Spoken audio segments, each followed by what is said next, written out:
Hello दोस्तों, welcome back to my channel Knowledgeable Brain. और आज हम डिस्कस करने वाले हैं W.H. ऑर्डन की पोयम फ्यूनरल ब्लूज के बारे में। तो चलिए बिना टाइम वेस्ट करे वीडियो की शुरुआत करते हैं। दोस्तों, W.H. ऑर्डन का पूरा नाम यस्टिन ह्यूज ऑर्डन है, जिनकी नेशनैलिटी एंग्लो अमेरिकन है। वो मॉडर्निस्ट एरा से बिलोंग करते हैं, यानी कि 20th सेंचुरी।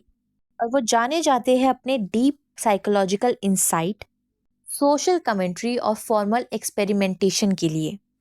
वो अपने काम में थीम जैसे लॉस, लव, पॉलिटिक्स, टाइम और स्पिरिचुअलिटी को दिखाते हैं।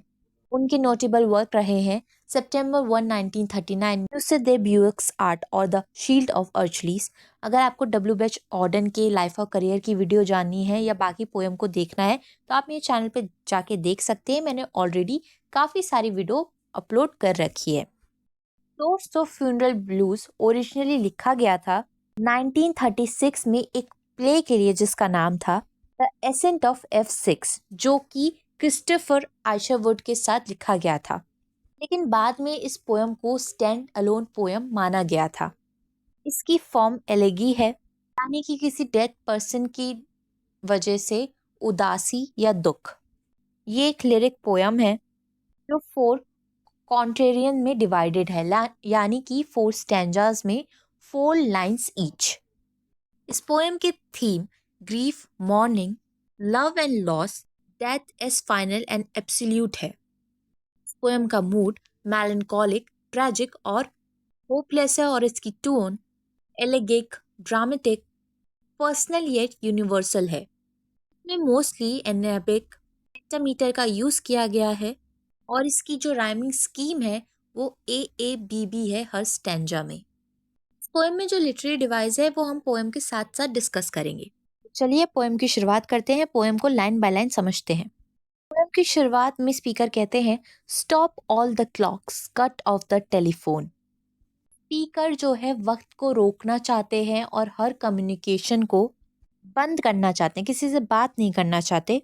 ये एक मेटाफोर है, क्योंकि उनके मन में इतना दुख है कि वो पैरालाइज टाइप हो गए हैं। उन्हें समझ में नहीं आ रहा कि दुनिया में चल क्या रहा है।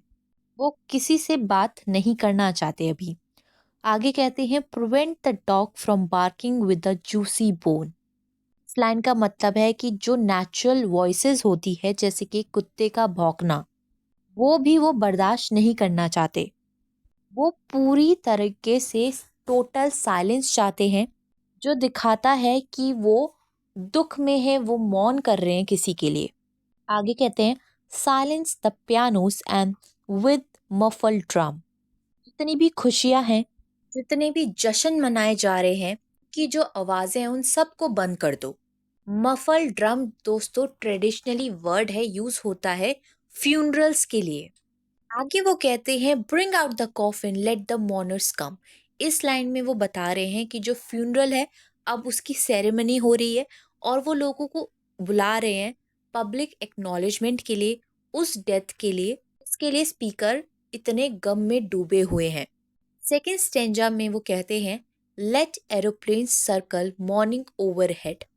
यहाँ पे वो इमेजिन कर रहे हैं कि जो प्लेन है वो उनके ऊपर से उड़कर जा रहे हैं।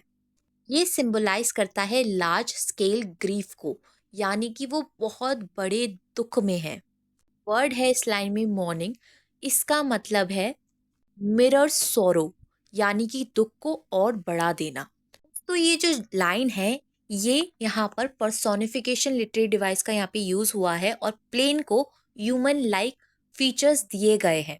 ये वो लोग भी दुखी हैं। आगे वो कहते हैं, scribbling on the sky the message he is dead. यहाँ पे हाइपर बोल लिटरेरी डिवाइस का यूज किया गया है, यानी कि बड़ा चढ़ा के बोला गया है। तो लॉस है वो इतना ज्यादा बड़ा है कि उसकी अनाउंसमेंट पूरे आसमान तक होनी चाहिए। ये जो स्पीकर का पर्सनल ग्रीफ है, ये ऐसा फील हो रहा है जैसे कि ये दुनिया का दुख हो, यूनिवर्सल पेन हो ये। आगे स्पीकर कहते हैं, put crepe bows around the white neck of the public doves. यहाँ पे स्पीकर कह रहे हैं कि जो बर्ड है वो भी दुख मनाए, वो भी मौन करे। जो क्रेप है वो एक ब्लैक मॉर्निंग फैब्रिक है जो एक ड्रामेटिक इमेज को क्रिएट कर रहा है कि जो फ्यूनरल है उसमें ब्लैक कपड़े पहने जाते हैं स्पीकर के रिलीजन के अकॉर्डिंग। आगे कहते हैं let the traffic policeman wear black cotton gloves. वो यहाँ पे कह रहे हैं कि हर कोई जो कि अनरिलेटेड फिगर्स हैं जिनका कोई लेना देना भी नहीं है जैसे कि पुलिसमैन, उन लोगों को भी इस दुख में शामिल होना चाहिए। ये जो ग्रीफ है, ये जो दर्द है, ये पूरी दुनिया को महसूस होना चाहिए। थर्ड स्टैंजा की वो शुरुआत करते हैं, he was my north, my south, my east and west. Obviously एक मेटाफॉर है। इसमें स्पीकर ये कहना चाहते हैं कि जो डिसीज्ड है, जिस इंसान की डेथ हुई है, वो स्पीकर का सब कुछ था। एक कंपास जैसा था, वो स्पीकर को गाइड करता था असली जिंदगी में। आगे कहते हैं my working week and my Sunday rest. यहाँ पे वो जो बिलव्ड है, उसने स्पीकर की जिंदगी में जो आम दिन होते हैं या फिर कुछ स्पेशल ओकेजन होते हैं, कुछ सीक्रेट पार्ट होते हैं जिंदगी के, उन दोनों में वो स्पीकर के साथ था। My noon, my midnight, my talk, my song. यहाँ पर एनाफोरा लिटरेरी डिवाइस का यूज हुआ है। यहाँ पे रिपीटेशन जो है वो स्ट्रेस कर रहा है टोटल इमोशनल इन्वेस्टमेंट इन डिसीज्ड में। ये लाइन दिखाती है कि एक और लिस्ट है कैसे वो जो डिसीज्ड है, जिसकी डेथ हुई है, वो स्पीकर की जिंदगी में हर मोमेंट में हर तरीके से स्पीकर का सब कुछ था। आगे कहते हैं I thought that love would last for ever, I was wrong. ये लाइन एक डेविस्टेटिंग रियलाइजेशन है कि जो लव है वो भी इटर्नल नहीं है।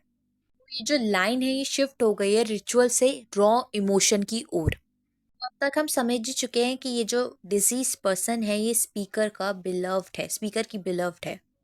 फोर्थ स्टैंजा में वो कहते हैं the stars are not wanted now, put out everyone. इस लाइन में स्पीकर ये कहना चाह रहे हैं कि उन्हें नेचर की ब्यूटी, किसी भी ब्यूटीफुल चीज़ में कोई इंटरेस्ट नहीं है, किसी भी चीज़ का कोई इम्पोर्टेंस नहीं रहा स्पीकर की ज़िंदगी में। जो स्टार्स भी हैं वो भी अपने मीनिंग को खो चुके हैं। कोई चीज़ नेचर से जो भी बिलोंग करती है वो स्पीकर को खुशी नहीं दे पा रही अब।